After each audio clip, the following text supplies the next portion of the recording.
Let's get Bobby Chacon in with us tonight, retired FBI agent, because Bobby, intent, the terrorism charge, it brings up that question. What was the motivation? What was the intention here? The suspect did share, extensively on YouTube leading up to this. Reports say he was calling for a race war, calling for segregation, had hate speech against homeless people, white people, black people, Mexican people. Do we have a good handle at this point on the alleged motive? Well, I mean, we can suppose it from the things you just said. We can assume it from those. We haven't actually heard it from him himself, but, well, actually we have through his videos, right? I mean, you can arguably say that he was espousing black nationalist ideology, and therefore the violence that he espoused could be domestic terrorism. I mean, you could see this almost as a domestic terrorism case with a black nationalist ideology. He wanted a race war. He wanted white people dead, you know, over and over again. Now, the problem with this is he got on a train that was very diverse, very multiracial, especially in that neighborhood. So, you know, it's going to be, I think they're currently using the other violent acts of part of that statute, of the reading of that statute. But I think that as they develop and as they digest his social media presence, as they digest anything coming out of the search warrants of his house, of that truck, if there's other things in there that espouse this ideology, that you could see and you will see additional charges that are supported by the evidence that they're currently sifting through and analyzing and testing. Understood, Bobby. So it sounds like you're saying that right now the feds are using the violence on a train as a placeholder to figure out, was this ideologically driven? Got it. So, Jamal, have authorities been able to piece together how the suspect talked about violence so openly on the internet, then allegedly got away, you know, disappeared into thin air? He shows up in a McDonald's. Yeah, Chance. Obviously, the question of the past 48 hours here in regards to this case, you know, this was made significantly more complicated by the fact that there was trouble with the MTA security cameras, and that has been sort of a side angle of this entire story. There were at least 3 different cameras that had malfunctions during and after this incident, and obviously that leaves the police here with their hands tied when they hope to have information. Now, obviously, most of the folks on that train car have a cell phone that has video capabilities, and they were able to piece together using that and other surveillance video from the area. But the fact that these MTA security cameras weren't working when the people of New York needed them most is obviously a huge problem here. And this is a problem that goes back several years in regards to the MTA security cameras and audits of those cameras working. Bobby, we've seen the conspiracy theories. They spread like that. Wildfire online. They can be poisonous. They can be dangerous. We've seen all too clearly over the last year. And YouTube did finally take down the suspect's manifestos, but there were a lot of them. They stayed up for a long time, even after he had been named as a person of interest and then a suspect. Should they have been allowed to stay up so long, given the violent rhetoric?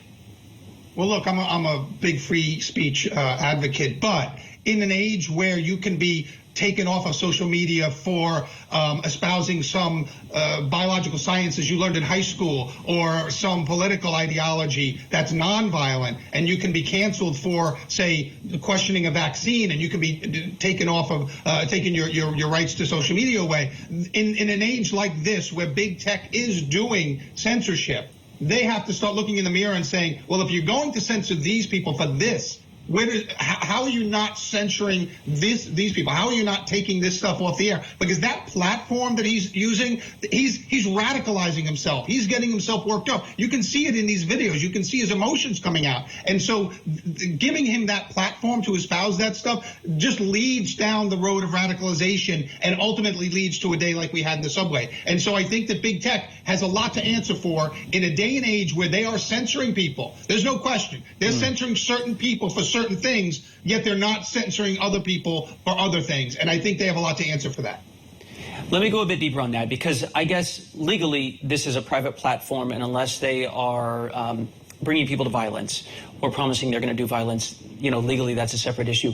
Are you saying it's the should portion of this? Because, again, do we want big tech to be the thought police? No, but is there a time and place in which they would step in to say, you know what, this seems like it could be treading into dangerous territory? That's a tricky one. It certainly is a tricky one. I don't, but the answer is, do we want law enforcement? Do we want the FBI monitoring speech online? And, I mean, there are statutes for hate speech, certainly, but, I think that, like I said, I wish they weren't censoring anybody. I wish these platforms were open and fair, but in an age where they are censoring certain people for certain things and not others, then at some point Congress has to start looking into, do we regulate big tech more if they're going to abdicate this responsibility of censoring people for hate speech or for clear speech that's leading down a radicalization road to violence? I see. So why censor the lab leak theory people, but not censor the people calling for a race war? And again, that's an ongoing debate right now.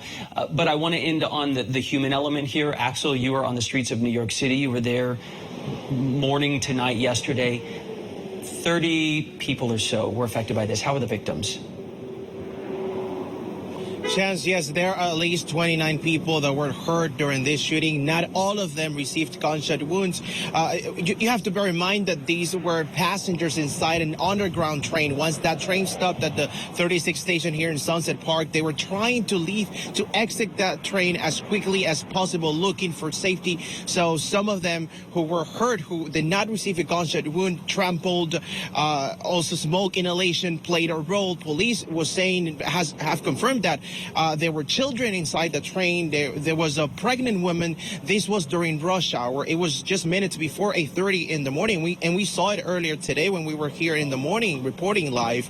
We saw many families going to the subway station once the NYC Transit announced that all the subway lines were back running. And we saw these families, these parents with their children. I imagine I was able to speak to some of them, and they were telling me that they were scared just to, let their children go. And probably at that time yesterday, there were children alone that every day they make the same commute to their schools, and this was a Manhattan-bound train. So many people were on their way to work. Chance. And you just want them to be able to reclaim their lives as it was pre-yesterday. Axel Tercios, Bobby Chacon, thank you so much. Jamal Landris, you and I are going to talk about a case that's developing in Grand Rapids, Michigan here in a few minutes, so I'll see you then. But coming up right now.